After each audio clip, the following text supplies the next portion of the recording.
If you're trying to use Instagram filters on your gallery photo, then you're watching the right video, because I'm going to show you the exact way on how you can do this.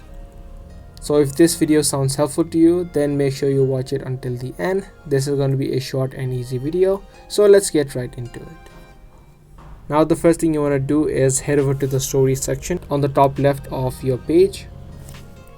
Once you land on the story section, firstly what you want to do is add the exact filter that you're trying to add it to the photos from your gallery and save them. So if you see some filters that you like, you can tap on save right here and save them to the gallery. If not, you can also search them up on the explore page or this browse page, and then again similarly save them by tapping on this save button right here. Now once you save these filters, you can tap on the bottom left and pick the exact picture that you want to add in the filter to.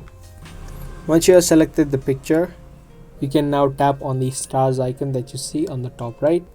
Once you tap on the stars icon, you can see all of the filters that you have saved. So these are the filters that I just saved, and as you can see, they have all appeared on this section. You can just select any filter and the filter will be immediately applied. When you're done, tap on done on the top right, and there you go. That's the easy process of using Instagram filters on gallery photos. I hope you guys found this video helpful. If you did, be sure to subscribe, share, and also give this video a thumbs up.